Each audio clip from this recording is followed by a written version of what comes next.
Pessoal, só perguntar se minha voz como que tá, porque eu tô vendo que a internet tá meio falhando aqui, qualquer coisa eu desligo a câmera, e aí, mas vocês estão conseguindo ouvir, tá travando, só pra Está saber. tudo ok por enquanto, pelo Ah, menos. não, Qualquer coisa a gente fala. aí me avisem qualquer coisa, que aí, Uhum. precisando, eu desligo a câmera para ver se melhora. Mas, certo, então deixa eu só compartilhar a tela aqui.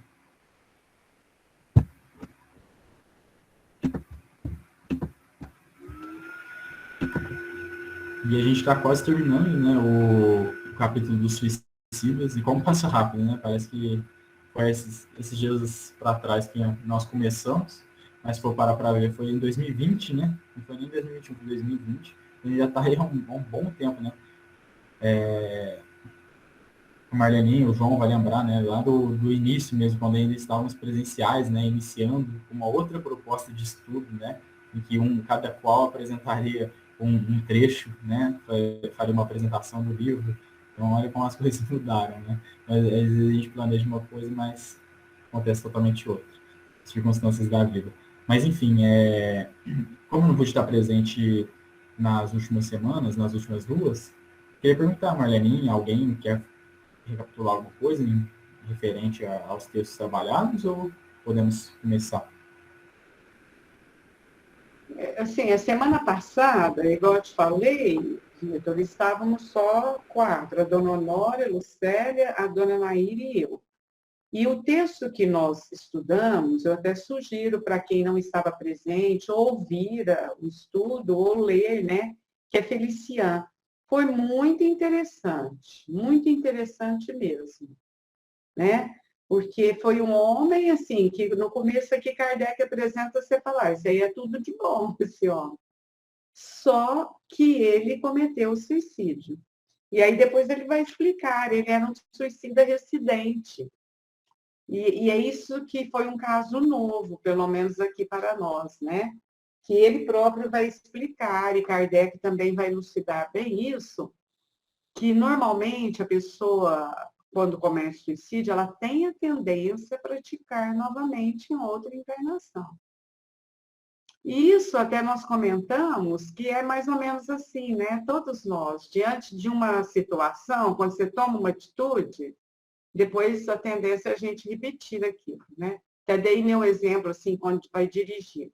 Eu pego uma rua para ir em determinado lugar, eu sempre faço aquele caminho. Parece que eu não sei fazer outro. Mas vale a pena depois o pessoal estudar, ou ler, ou mesmo ouvir. Foi só isso. Se a dona Naíra, a dona Nora quiserem falar, mas foi muito, assim, é um caso muito diferente, sabe?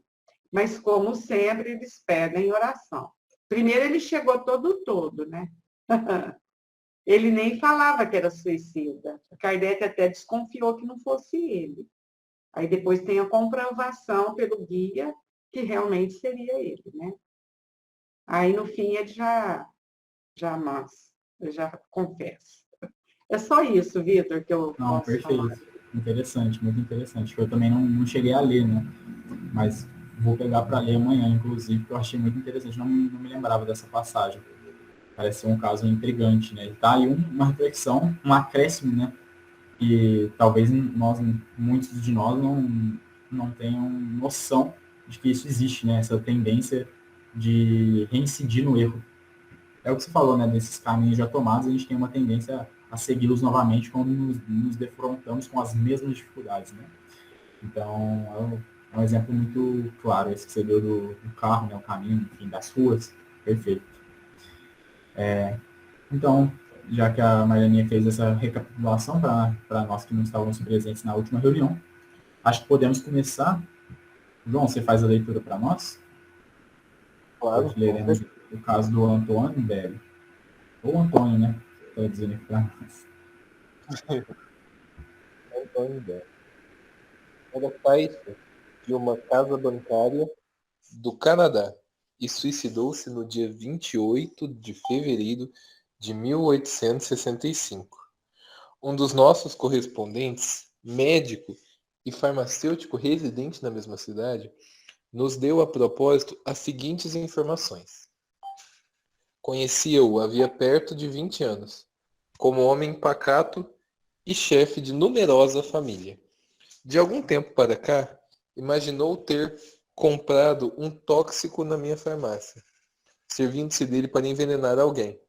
Muitas vezes vinha suplicar-me para dizer a época de tal compra, tomado então de alucinações terríveis. Perdi o sono, lamentava-se, batia no peito. A família vivia em constante ansiedade, sobretudo no período em que dava expediente no banco, onde, aliás, escriturava os seus livros com muita regularidade, sem que jamais cometesse um só erro. Habitualmente dizia sentir dentro de si um ser que o fazia desempenhar com acerto e ordem a sua contabilidade. Quando parecia convencer-se da extravagância de suas ideias, exclamava: Não, não, quereis enganar-me, lembro-me. É a verdade. Antoine Bell foi invocado em Paris no dia 17 de abril de 1865, a pedido do amigo. Que quereis de mim? Perfeito. Vamos só elucidar rapidamente sobre essa introdução.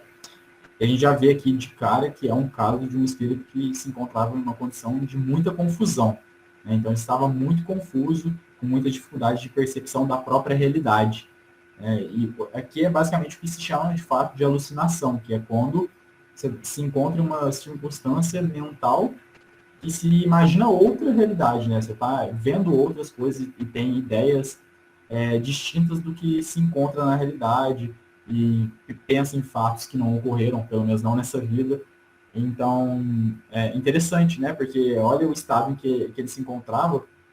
Isso a gente pode até pensar, fazendo um paralelo com as questões psiquiátricas que a gente se encontra hoje e que, predominantemente, nós encaramos somente pelo lado material da coisa, sem focar no lado espiritual, e que aqui, nesse caso, que era claramente um caso psiquiátrico, de alucinação, etc., a gente vai ver a influência que se tem do lado espiritual nesse aspecto aqui, na condição deste indivíduo.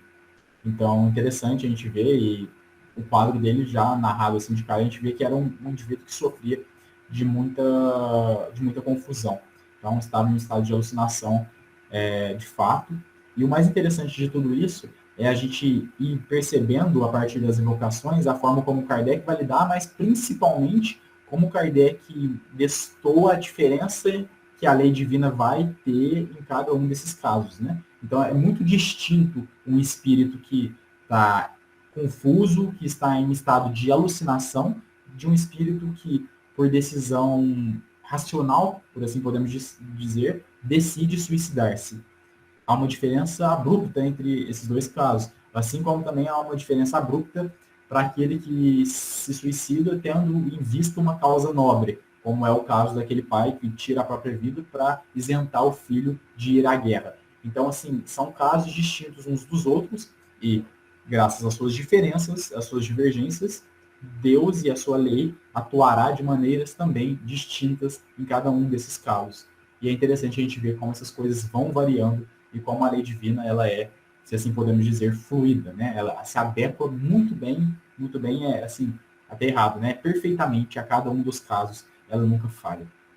Eu acho que é um ponto que a gente pode destacar já antes de entrarmos na evocação de fato. Alguém quer comentar alguma coisa sobre essa introdução?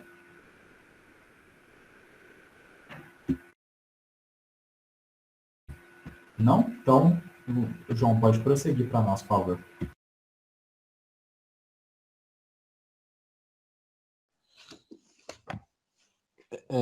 Antoine Bell foi evocado em Paris no dia 17 de abril de 1865, a pedido do amigo. Que quereis de mim? Submeter-me ao interrogatório? É inútil, confessarei tudo. Bem longe de nós a ideia de vos atormentar com perguntas indiscretas. Desejamos saber apenas a vossa posição neste mundo, bem como se poderemos vos ser útil em alguma coisa. Ah, se for possível, ser-vos-ei extremamente grato. Tenho horror ao meu crime e sou muito infeliz. Temos a esperança de que as nossas preces atenuarão as vossas penas. Tudo indica que vos achais em boas condições, uma vez que o arrependimento assedia o vosso coração, o que constitui um começo de reabilitação. Deus, que é infinitamente misericordioso, sempre se compadece do pecador arrependido. Orai conosco. Faça a prece pelos suicidas, a qual se encontra em O Evangelho segundo o Espiritismo. Agora tende a bondade de nos dizer de quais crimes vos reconheceis culpado. Ser-vos-á levado em conta essa confissão, se a fizerdes com humildade. Deixai primeiro que vos agradeça a esperança que fizestes raiar no meu coração. Já faz bastante tempo que vivia numa cidade à beira do Mediterrâneo, cujas águas lambiam as suas muralhas. Amava, então, uma bela moça que me correspondia ao afeto. Contudo, pelo fato de ser pobre, fui repelido por sua família.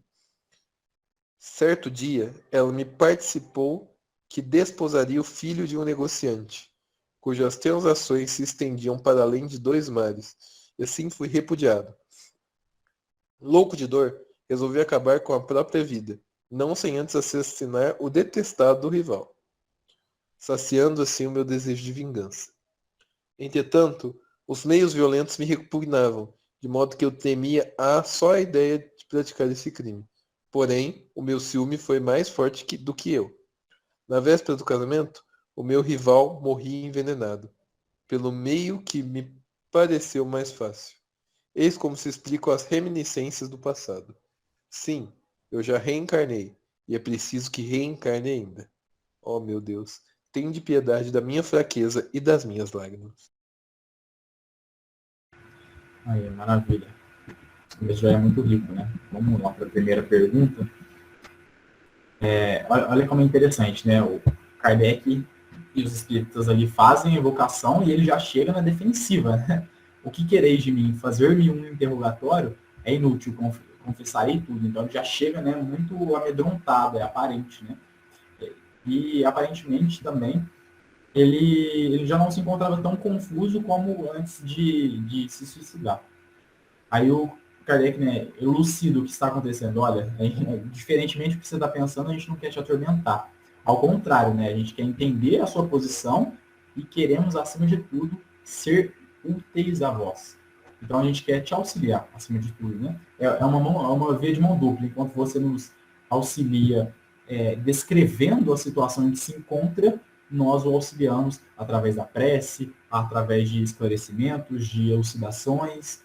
Então, é uma via de mão dupla. E aí, olha, e é algo que a gente vem frequentemente destacando, né? E não nos cansaremos de fazer isso. Ele diz, né? Se pudesseis, ficar-vos-ia muito agradecido. Então, de cara, o espírito que estava, claro, atormentado ainda pelo crime que cometeu, tanto o crime anterior, né? De ter tirado a vida de um outro homem e ter se suicidado em sequência, e também de ter se suicidado nessa última vida. Ele já estava atormentado por isso, percebeu, né, e é algo que é perceptível sempre que se fala na questão da prece, como é espontâneo e é uma questão da lei mesmo, né? Então, a partir do momento em que o espírito se abre para esses bons fluidos, para a prece, para novos esclarecimentos, para Deus, ele já se sente recompensado pelos benefícios que essa crença, que essa abertura, que essa humildade permite com que existam. Então, assim, a partir do momento, e tem uma frase de Paulo, né, que está em uma de suas cartas que é muito forte, ele diz que aonde abundou o pecado, superabundou a graça. O que ele quer dizer com isso, né? Aonde existe o pecado, onde existe o erro, e por mais abundante que ele seja, está superabundando a graça, está superabundando o amor de Deus, o perdão de Deus, a misericórdia divina. E aqui nesse caso é exatamente isso. Onde nós erramos, é nesse lugar, principalmente, que Deus está abundando. E Ele espera para que em algum momento nós nos permitamos enxergar isso. Então, enxergamos e já sentimos as recompensas dessa humildade, desse processo de aceitação da figura divina. Então, é um processo natural, é espontâneo, é uma lei mesmo, tal como a gravidade, né? Eu jogo algo para cima, aquele algo vai cair. Então, a partir do momento em que eu me abro de maneira humilde, aceito o amor de Deus, percebo e enxergo a esperança que isso me fornece, eu naturalmente receberei as consequências benéficas dessa aceitação. Então, é um processo muito lindo de se ver. E como a prece está diretamente relacionada a isso. A prece está diretamente ligada a esse processo de aceitação e como facilita e auxilia todo o envolvimento do processo. Os espíritos estão sempre destacando isso. E aí, o Kardec coloca, né? Nossas preces, temos esperança disso, amenizarão vosso sofrimento. Vós nos pareceis, além disso, em boas condições, ou seja, em boas condições mentais, né? Estais arrependido, e o arrependimento é já um começo de reabilitação. É aquele processo que nós estudamos na primeira parte do livro, não sei se vocês se lembram, né? O arrependimento, a expiação e, por fim, a reparação. Essa tríplice de ações que são necessárias para a transformação moral do indivíduo. Então, são esses passos. E aí o Kardec coloca, né? Deus, que é infinitamente misericordioso, sempre tem compaixão do pecador arrependido. Orai conosco. E como isso é bonito, né, gente? Porque isso traz muito carinho para nós. Eu sinto um carinho quando eu leio isso, porque é de fato a aflição que como posso dizer, iluminada, que é afagada no seio de Deus. Porque é o momento em que o espírito está em mais sofrimento, né? Que ele se vê perdido, que ele não vê saída para aquilo que ele sente. E aí surge algo que ilumina, né? É aquela água que sai lavando a ferida mesmo e que faz com que o indivíduo comece a enxergar e respirar com mais calma e ver um futuro distinto do que até então ele conseguira ver. E é importante a gente entender isso porque nós somos também esses pecadores, nós estamos constantemente errando. E é comum que continuemos. Então, entender que Deus tem essa misericórdia infinita em relação a nós facilita o nosso processo de aceitação do nosso erro. Saber que aonde nós assumimos os nossos erros é onde Deus está esperando por nós. Né? A partir do momento que eu aceito o meu erro, Deus está ali há muito tempo aguardando com que eu aceitasse para que Ele pudesse me iluminar naquele caminho. Então, eu admito meu vício moral, admito meu orgulho, admito meu egoísmo, meu ciúme. É ali que Deus estava aguardando por muito tempo por nós. Né? E é ali que Ele vai jogar uma chama para iluminar, para que nós possamos, então, seguir o caminho e batalhar contra esses vícios morais e etc. Eu acho muito bonito porque é um negócio que acalenta, né? É um ensinamento que acalenta. A gente saber da misericórdia de Deus acalenta. E esse acalento ele pode servir para outras pessoas, né? Então, a partir do momento que a gente encontra pessoas que estão em sofrimento, o quanto essa palavra não auxilia, né? É um bálsamo, de fato. Então, chega ao outro de uma maneira indizível, porque traz alívio para o sofrimento. O indivíduo se torna aliviado. Então, a pessoa está em sofrimento, numa angústia, você chega com essas palavras, né? Então, é uma palavra que contagia e alivia o sofrimento. É um bom remédio, né? A gente pode dizer que talvez o melhor, né? Porque é o remédio da alma, é aquele que alivia na alma e cessa com a fonte dos problemas, quando bem cuidado e quando o indivíduo que está doente quer se curar. Então, serve para todos nós. Eu vejo aqui, e falando especificamente para mim, pessoalmente, é um motivo a mais para que nós possamos, de fato, assumir os nossos erros e buscar melhorar e buscar progredir. E aí ele narra, né? Basicamente ele descreve o que havia acontecido. Ele, em outra vida, os ciúmes, né? Acaba tirando a vida do futuro esposo de sua amada e por conta disso ele sofria tanto na última encarnação, pensando que havia, na verdade, nessa encarnação em específico, matado alguém, quando não, né? Ele estava com uma confusão. Ele pensava em algo de outra vida e achava que era naquela vida presente. E por isso se indignava, né? E constantemente falava sobre isso, estava no estado de alucinação. E a gente vê a influência que tem uma vida passada, muitas vezes num processo psiquiátrico de algum indivíduo. Aqui nesse caso, ele é tratado como um lunático, né? Estava alucinando. Cumpria com algumas de suas tarefas, mas constantemente sofria por isso. Alucinava por uma coisa que para eles ali era irreal, né? Não existia. Mas era algo que havia acontecido em uma outra vida. Então olha a diferença que se existisse ali naquele momento já o espiritismo bem estruturado, ele poderia ter trabalhado isso e talvez evitado esse suicídio que aconteceu. Então, muito belo, muito bonito toda essa questão. E como ele assume, né, de fato, e deixa isso muito claro, como ele assume o erro que ele cometeu, etc., e se arrependia de fato, e mostrava. É o que ele termina dizendo aqui, né? Ó meu Deus, tende compaixão da minha fraqueza e das minhas lágrimas. É muito forte, muito bonito. Enfim, alguém quer comentar alguma coisa? Fazer alguma pergunta? Enfim. Eu tenho certeza de que nós oramos muito para os outros e nós também somos tão necessitados quanto os outros. Deixamos de orar e vigiar. Por isso a gente tem que estar sempre atento, nos vigiando também, para que não possamos fazer coisas erradas, como aconteceu com ele. Perfeito, Nair. É exatamente isso, né? Quantos erros nós não temos, né? Eu acho que a tendência natural, inclusive, quando a gente lê esse texto, é já logo pensar, nossa, gente, eu também tenho cometido tantos erros, né? E perceber quanto Deus é misericordioso com esses erros. Saber que nós não vamos ser rechaçados por eles, mas ao contrário, seremos acolhidos pelos nossos erros. Então, esse sentimento de afago, de cuidado, de carinho, de alívio, é o que eu sinto quando eu entendo e leio esse texto. É um sentimento de cuidado mesmo, que é o que Deus é, né? Então, Deus é essa figura infinitamente amorosa, infinitamente cuidadosa, então nos quer muito bem. E ao contrário do que pensamos, ele não quer com que nós soframos mais, ele quer com que nós entendamos os nossos erros e a partir daí possamos melhorar. Então, a misericórdia de Deus está em cada um de nossos erros. Essa frase de Paulo, ela deixa isso muito claro, né? Aonde abundou o pecado, superabundou a graça. É uma frase muito bela que resume muito bem essa lei divina que nem precisa perdoar, né? Porque não se ofende, mas que já ama infinitamente e tem essa misericórdia infinita com os nossos erros. Mais alguém quer comentar alguma coisa? Marleninha, João? Verinha? Não, tô achando interessante também esse caso, né?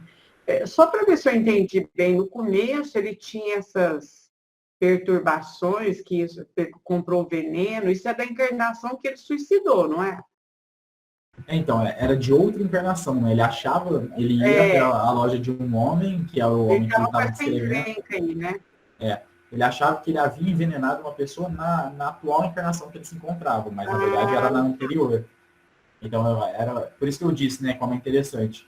Para os homens que encaravam a situação apenas do aspecto materialista ali do momento, viam uma questão psiquiátrica, né? O indivíduo que estava alucinando.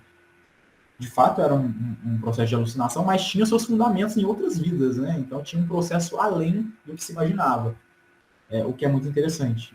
O Espiritismo ele traz essa abertura para a medicina, né, no geral. Não só para a medicina, mas, nesse caso, para a medicina. Muito interessante, né? Você vê que todas as dificuldades, nossa, quase sempre oriundam essas coisas mais fortes, claro, né? De encarnações pretéritas, né? Porque ele era tido como um louco, um alucinado, mas... E era, né? E era, não deixa de ser. Porém, tinha uma causa, né? Exatamente. Mais alguém quer comentar alguma coisa?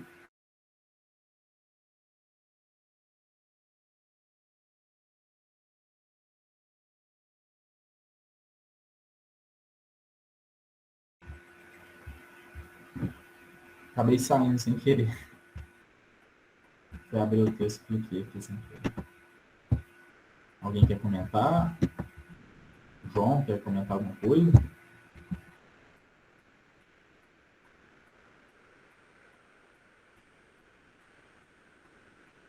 Imagino que não. Acho que a gente pode prosseguir. Deploramos essa infelicidade que retardou vosso progresso, e sinceramente vos lamentamos. Contudo, Se vos arrependerdes, Deus se compadecerá de vós. Dizei-nos se chegastes a executar o vosso projeto de suicídio.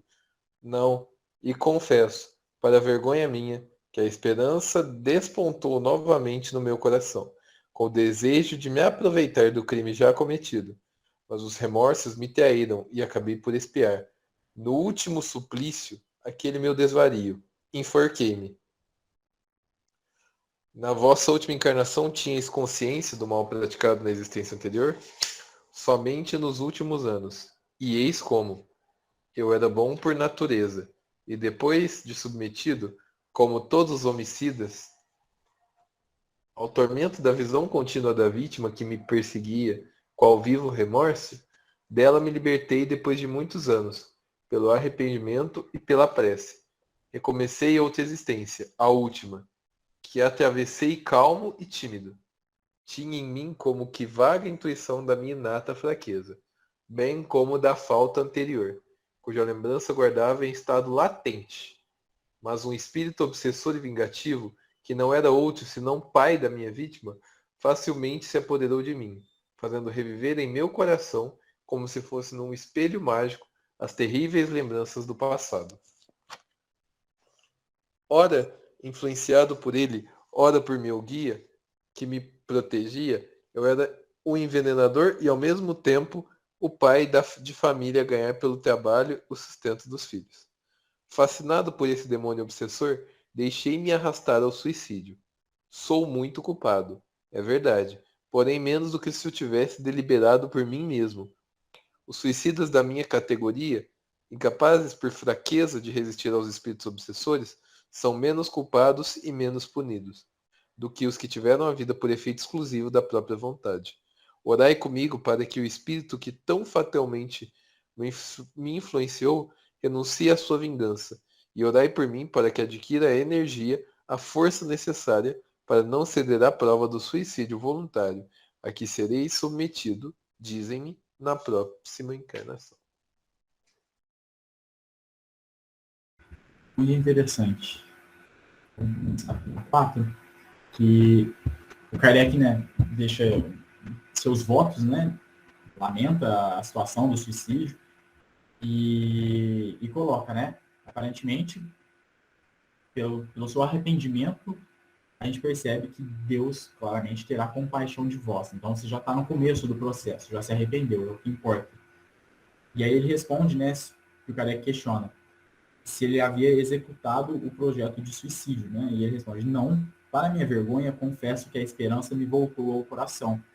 Queria gozar do prêmio do meu crime, mas os remorsos me traíram. Espiei pelo último suplício aquele momento de desvario. Fui enforcado. Então aqui, no caso, é da encarnação em que ele havia matado o homem. Então ele foi enforcado, ele não chegou a se suicidar. Aí, no caso, na existência futura, né, que é pela qual o Kardec o evoca, né, pela qual o Kardec o conhece também, nessa ele tirou a própria vida. Então, em uma ele assassinou, na outra ele se suicidou. Apesar de, nessa que ele matou o homem, ele tenha pensado em tirar a própria vida, esse plano acabou que não deu certo, não foi efetivado, e ele foi enforcado. Aí aqui na cinta... Aí parece que não fala, mas quando ele envenenou o noivo lá da querida dele, passou impune, né? Então, ele não chega a entrar nesses detalhes, né? mas aparentemente ele foi enforcado por isso. Foi o que eu deduzi, né? Imagino que ele tenha sido enforcado por isso. Não vejo outro motivo, né? Mas ele, de fato, ele não chega a especificar isso lá na introdução. Vamos ler aqui a 5 que ele fala, né? E isso é muito interessante. Tinhas consciência dessa má ação em vossa última existência? Ou seja, na existência em que ele estava alucinado ali, você tinha consciência do crime que ele havia cometido, ou seja, do assassinato que ele cometeu. E aí ele coloca, né, que ele era bom por natureza. Então ele já havia desenvolvido alguns aspectos morais que faziam com que ele tivesse, de fato, e é o que o indivíduo que o descreve na introdução diz. Ele era um homem bom, né? Ele tinha boas condutas, enfim, era pai de uma grande família, etc. E ele coloca, né, depois de ter sido submetido, e isso é uma questão que vem sempre, né, parece ser um tipo de punição aos homicidas, com que eles tenham um tormento da visão contínua de suas vítimas. Então, a gente vê isso em alguns casos, né, ou em vários casos, de o homem, ou a pessoa que tira a vida de outra pessoa, ter a visão contínua de sua vítima. Parece ser um dos tipos de punições que os homicidas sofrem. E aí ele fala, né? Fui libertado muitíssimos anos mais tarde pelas minhas preces e meu arrependimento. Só que aí o que aconteceu, né? Ele conseguiu se libertar disso e aí veio o pai que se tornou um obsessor e ele claramente não teve forças para resistir a essa obsessão que ele mesmo coloca que foi um processo de fascinação. Né? Então não era nem uma obsessão simples, era um processo de fascinação. E ele coloca, né? Fascinado por esse demônio obsessor, ele me impeliu ao suicídio. O que é até de certa maneira interessante, porque ele coloca, e isso é um aspecto que está destacado, inclusive, na introdução, de que apesar de todo o desvario que ele sofria, das alucinações, enfim, a confusão mental que ele possuía, ele ainda cumpria com suas obrigações de trabalho. Né? E olha que interessante, ele coloca, influenciado alternadamente por ele e pelo guia que me protegia, eu era o envenenador, ou o pai de família que ganhava o pão de seus filhos pelo seu trabalho. Então ele conseguiu cumprir, né? Deixa eu até voltar aqui na introdução, que o indivíduo coloca isso. Aqui, sua família vivia numa ansiedade contínua, das 4 horas da tarde até 9 horas da manhã, momento em que ele ia à casa bancária, onde mantinha seus livros de uma maneira muito regular, sem nunca cometer um único erro. Ele tinha o costume de dizer que um ser que ele sentia em si lhe fazia manter a contabilidade com ordem e regularidade. Ou seja, era o guia dele. Então ele vivia numa alternância de influências, né? Ele conseguia, esse desvario não tomou conta completo da vida dele. Então ele ainda cumpria com as obrigações do serviço, o que sustentava a sua família, mas ao mesmo tempo ele sofria essas angústias, essa confusão e alucinações do espírito obsessor que o fazia remoer o crime que ele havia cometido, que é muito interessante. E aí, outro aspecto que ele coloca aqui, né, foi algo que eu destaquei na introdução, inclusive, sou muito culpado, é verdade, mas menos, não obstante, do que se tivesse resolvido eu mesmo fazê-lo. Ou seja, há uma diferença, né? Isso é muito interessante, como a lei divina é distinta da lei humana, né? Porque a lei humana ela costuma ser mais rígida num sentido ruim, né? Mas não sei, eu acho que rígida pode ser a palavra, talvez tenha outra mais precisa, mais adequada. Mas nesse sentido de que a lei humana ela ainda falha em vários aspectos, principalmente por não ter a capacidade de sondar esses aspectos psicológicos de quem comete o crime. Então, a gente não pode dizer se um indivíduo cometeu por influência negativa ou se ele cometeu por livre-arbítrio, raciocinou por si só e decidiu cometer o crime, ou se foi uma influência externa de um encarnado, etc. Existem muitas variáveis que a lei humana não consegue sondar. Mas, para além disso, ela continua, por si só, sendo ainda muito rígida em alguns aspectos, o que não permite com que ela se adeque a cada uma das situações específicas, apesar de já fazer isso, né? Existem os tipos, por exemplo, de homicídio, etc. Eu, como não sou da área do direito, não posso precisar mais que isso no exemplo. Mas é interessante como a gente vê já algumas mudanças dentro da própria lei humana, de perceber os casos e a diferença entre eles, etc. Tem as nuances, mas, é claro, não tão precisa quanto a lei divina, que é perfeita. E aí ele coloca, né, os suicidas da minha categoria, e que são demasiado fracos para resistir aos espíritos obsessores, são menos culpados e menos punidos do que aqueles que se matam devido unicamente ao seu livre-arbítrio. Olha que forte, né? Então tem essa mudança muito clara, que não só esse espírito, mas outros vêm corroborar para nós que a lei divina funciona dessa maneira. E ele coloca, e isso já mostra, de fato, essa bondade que ele já adquiriu em um certo avanço moral, do qual ele fala no começo dessa resposta. Ele coloca, orai comigo pelo espírito que me influenciou tão fatalmente. Ou seja, orem comigo pelo meu obsessor, né? Uma ação muito prudente da parte dele, muito virtuosa. Porque, assim, a gente pode até pensar, não, mas eu já orei pelo meu obsessor, etc. Mas nesse caso aqui, esse obsessor fez com que ele tirasse a própria vida, né? Ou influenciou a um ponto em que ele tirou a própria vida. Então, há uma diferença, né? Era um processo muito grave de obsessão. Como ele próprio colocou, era um processo de fascinação. E ele, né, mesmo tendo acontecido essa tragédia, etc., ele teve já a virtude, a prudência de entender a situação do espírito obsessor e pedir para que orassem por ele junto com ele. Que eu achei uma postura muito madura da parte dele, que já comprova, claro, também o avanço que ele diz possuir ali no começo, o que é muito interessante. Enfim, alguém quer comentar alguma coisa sobre essas duas respostas? Muito ricas, né? Cheias de minúcias. Interessante, né? Nós estamos no último caso, né, de suicídio. Cada um é de um jeito, cada pessoa está no estágio. Isso fica claro que Kardec nos orienta. Então, não são todos que vão receber, a mesma punição.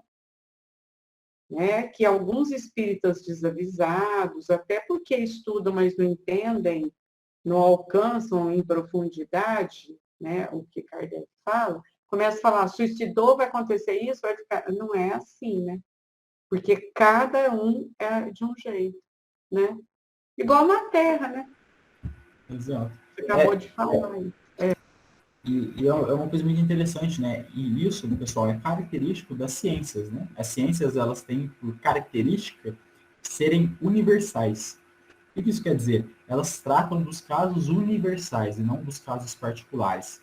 Não é que elas não lidam com os casos particulares, mas eu vou dar um exemplo. A medicina, ela não estuda a Marlene, ela não estuda a Verinha, ela não estuda eu, não estuda a Dona Nora, o João. Ela estuda o ser humano como universal, como geral, o conceito geral de ser humano que serve para cada um de nós. E a partir disso ela trata os casos particulares. O Espiritismo, como uma ciência, ele trata também dos casos universais. Então, as leis que o Espiritismo enuncia são leis universais. Então, quando se fala desses aspectos da lei divina, de como acontecem as punições, etc., estamos trabalhando com um conceito universal. Então, a lei divina ela vai se adequar a cada tipo de caso. Isso é uma lei universal, que é perceptível e é enunciado através do Espiritismo. Então, a partir daí, cada caso será um caso individual e distinto, em que o Espiritismo vai ter a sua elucidação. Mas, para que a gente consiga realizar esse tipo de análise, é preciso, antes de tudo, que tenhamos um conhecimento completo da situação, né? Coisa que, em grande parte das vezes, nós não temos, né? Então, muitas vezes a gente tenta opinar sobre casos que a gente desconhece completamente. Conhece só, por exemplo, através da mídia, né? Então, a mídia diz tal coisa nesse caso, e a partir disso a gente quer inferir o que significa, quer inferir cada um dos processos que aconteceu por causa daquilo, etc, etc, etc, e quer precisar coisas das quais somos incapazes de precisar, exatamente por falta de capacidade, não só de nossa parte, mas de conteúdo em si, para fazer essa análise. Então, às vezes a gente cai nesse erro, né, de chega a pessoa e vai falar sobre algum caso que aconteceu, às vezes até um parente da pessoa, né, se suicidou, e a gente quer determinar o que vai acontecer com o indivíduo, sendo que nós nem temos capacidade de sondar o caso, como foi o caso, o aspecto psicológico do indivíduo, que é o que mais conta para a gente saber se ele é mais culpado ou menos culpado. Então, se ele foi influenciado por um obsessor, se ele tomou essa ação por livre e espontânea vontade, etc, etc. Então, são muitas minúcias, como a gente pode perceber. E é preciso, para se inferir essas coisas, que nós tenhamos um conhecimento completo, ou quase completo, no caso, para fazer isso. Coisa que a gente não tem nós encarnados. Então, é um erro a gente ficar tentando fazer essas inferências, né? Tentando determinar, não, tal coisa aconteceu, não, mas foi por causa disso, daquilo, né? Sendo que a gente não tem essa capacidade. É um erro que às vezes a gente acaba cometendo e que muitas vezes, dependendo do caso, afasta algumas pessoas da casa espírita, né? Às vezes a pessoa vai lá procurando o alívio, procurando ser bem recebida e ser auxiliada, e ela acaba se defrontando com alguém que quer mais mostrar uma verdade, quer mais falar sobre algo que ela não tem capacidade de dizer naquele momento, do que acolher aquela pessoa que precisa de acolhimento naquele instante. Então, é perigoso esse aspecto. A gente tem que tomar cuidado, porque o Espiritismo está falando sobre casos universais, né? Então, é preferível que sejamos prudentes nesses casos, tenhamos o cuidado, sejamos um pouco mais conservadores e olhemos com carinho cada um desses casos e saibamos assumir a nossa incapacidade na maioria das vezes. Eu acho que a postura mais prudente, mais cuidadosa. Enfim, alguém quer fazer mais algum comentário? Alguma questão também? Acho que alguém tinha aberto o microfone na hora que a Marlene abriu também, mas não me lembro quem foi. Não sei se alguém queria comentar. Se não, acho que a gente pode prosseguir, então.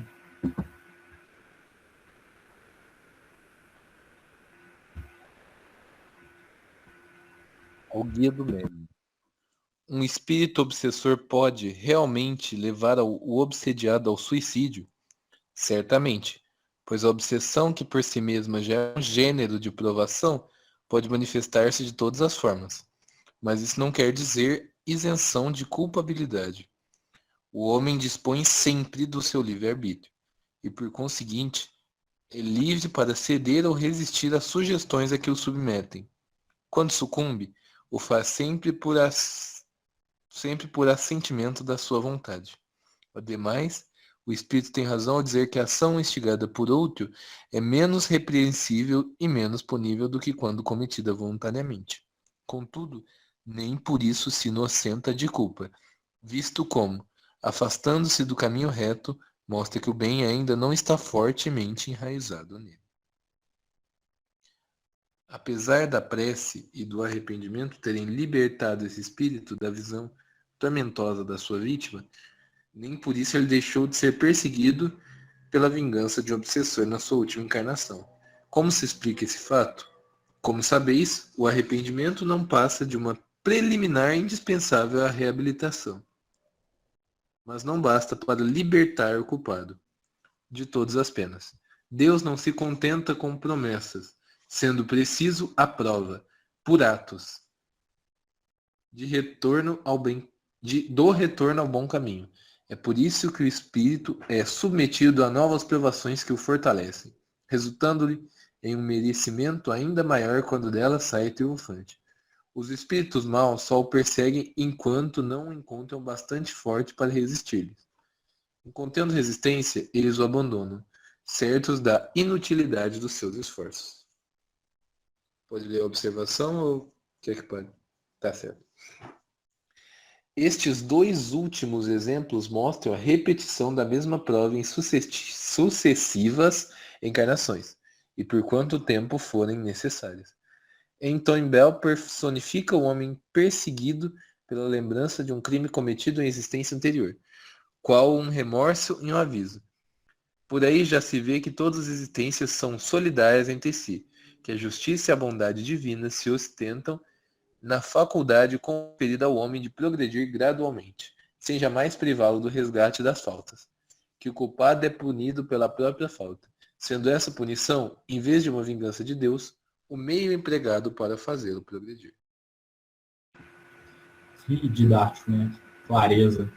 Muito claro, muito belo, muito instrutivo. Aí o Kardec, vamos pegar aqui da 6, o Kardec questiona o guia do médium, né, que era um processo muito comum quando ele queria tirar dúvidas, então questionava algum espírito superior que estava ali na reunião. E uma questão muito importante, né, gente? Eu acho que passa pela cabeça de todos nós. Um espírito obsessor pode realmente impelir alguém ao suicídio? Era uma questão que também surgiu na cabeça de Kardec. E aí, olha como a resposta é interessante. O guia do médium diz, olha, existe claramente uma influência, porque uma obsessão é uma prova. No entanto, o ato final, né, passa sempre pelo livre-arbítrio. Então, a palavra final, a ação final, é de responsabilidade do indivíduo. Então, pode ter uma obsessão, por mais grave que seja, influenciando constantemente o indivíduo a fazer alguma coisa, mas o ato final é de sua responsabilidade, porque é de sua responsabilidade a capacidade de resistir mais ou menos à provação que está passando. Então, se o espírito ainda não é bom o suficiente, se o bem não está enraizado suficientemente, como o guia do médium coloca, ele vai ceder, ele vai cair. O que acontece muitas vezes com a gente, né? A gente está ali, a gente sabe o que é mais correto, a gente estuda, a gente está toda semana aqui na reunião, a gente lê em casa, Aí chega, acontece uma coisa que já aconteceu 1 milhão de vezes, a gente sabe o que tem que fazer e a gente continua errando, né? É o que mais nos incomoda, eu acho. É o que incomodava, por exemplo, Paulo de Tarso, né? Já aproveitando que a gente comentou um pouco mais sobre um dos seus versículos, aquele versículo tão conhecido dele, né? Que ele diz que aquilo que ele tanto deseja fazer, ele não faz, e aquilo que ele não quer fazer, ele continua fazendo, né? Não foi nessas palavras, mas é basicamente isso que ele quer dizer, e é o que acontece conosco sempre, todos os dias, né? A gente sabe o certo e continua errando. E tá aí, gente, uma das principais questões filosóficas, psicológicas da humanidade. Esse entendimento do certo e a persistência no errado. É uma questão intrigante, muito intrigante. É tema, inclusive, da pesquisa de um amigo meu da minha sala, que ele pesquisa isso, esse conceito em Aristóteles. Que Aristóteles falava sobre isso. Por que o indivíduo continua errando, né? Mesmo sabendo o que é certo. Então, olha que interessante. Não é um tema que vem de hoje, é um tema que na filosofia está há mais de 2.400 anos sendo discutido. Então, olha que interessante. E aqui a gente vê, basicamente, o espírito pode ser, sim, muito influenciado, e isso vai diferenciar na pena que ele vai ter pelo seu erro, mas a palavra final é sempre nossa, sempre do agente. Né? E aí ele coloca, né, como explicar que a prece, apesar da prece do arrependimento, que haviam libertado este espírito do tormento que ele experimentava pela visão de sua vítima, ele tenha sido ainda perseguido pela vingança do espírito obsessor na sua última reencarnação. E aí, gente, é uma questão muito simples, e que a gente falou, né, antes. O arrependimento, como sabeis, não é senão o preliminar indispensável da reabilitação. É o primeiro passo. Tem mais 2 depois dele. Não adianta a gente só se arrepender e achar que está tudo resolvido. Imagina que beleza se fosse, né?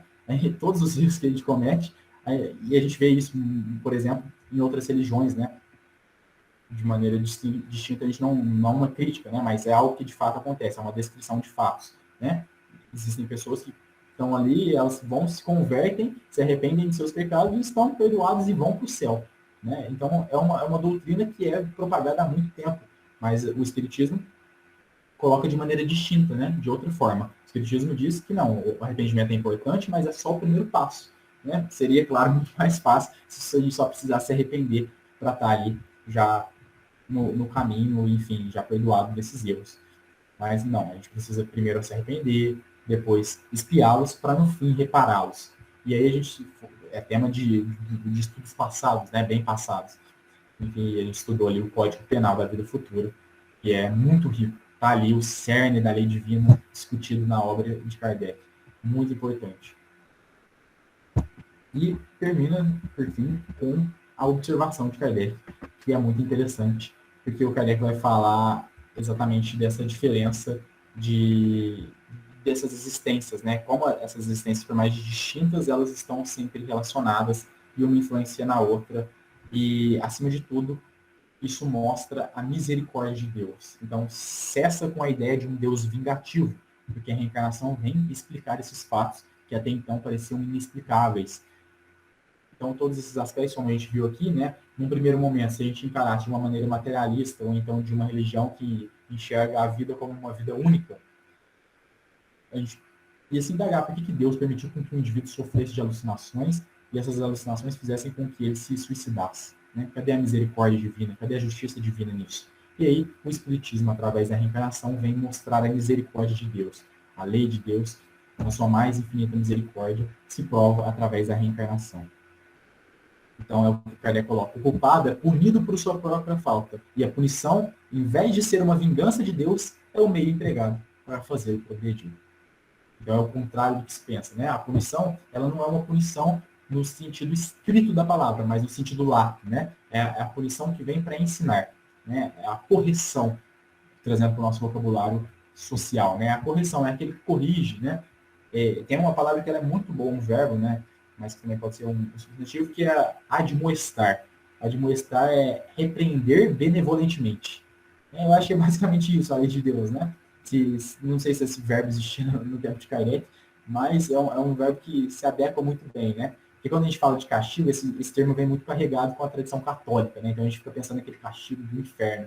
Mas não, quando o Kardec coloca castigo, quando o Kardec coloca pecado, ele tem todo um significado dentro de sua obra, né? Ele explica o que isso significa para ele na sua obra.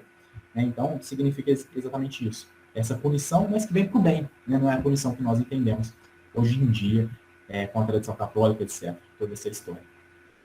Então, basicamente é isso, né? A gente finalizando mais um capítulo. Graças a Deus, esse livro tem sido tão produtivo, tão rico em reflexões filosóficas desde o princípio, e não para por aí, né? A gente tem, salvo engano, mais 2 capítulos para estudar, e como tem sido rico. Acho que eu falo por todos quando eu digo, né? Estamos aqui, e não é de hoje, temos amigos que não estão presentes hoje, mas que caminharam, tem aqueles que caminharam por muito tempo, mas por motivos pessoais tiveram que seguir por outros rumos, né? Mas que com certeza aproveitaram muito bem o tempo que estiveram conosco. Mas como tem sido rico, né? Os estudos. A gente sente muita falta quando não participa. Enfim, abro a palavra aí para vocês, quem quiser comentar do texto, fiquem à vontade. Então, essas últimas questões, como o texto no geral. Esse livro é maravilhoso, né, Vitor Hugo? Porque assim, eu li aqui, ali, não pegava na sequência. Ele é maravilhoso. Essa parte dos suicidas, então, é um ensinamento muito bom, né? Agora vamos para os criminosos. Tá? E como o Kardec faz ser leve, né, o tema, apesar de ser um tema tão pesado, mas como ele trata com uma leveza, de maneira tão instrutiva, né? Não vem com aquele, a gente trata desse tema, mas não vem com aquele peso do suicídio, como a gente fala comumente. Vem de maneira muito instrutiva, muito didática, muito acolhedora. Então a gente vê tanto esses aspectos instrutivos, intelectuais, como esses aspectos da misericórdia, da moral. Então, tudo isso muito bem articulado no texto. A gente vê aí a excelência que Kardec tinha na escrita. Escrevia com muita excelência mesmo.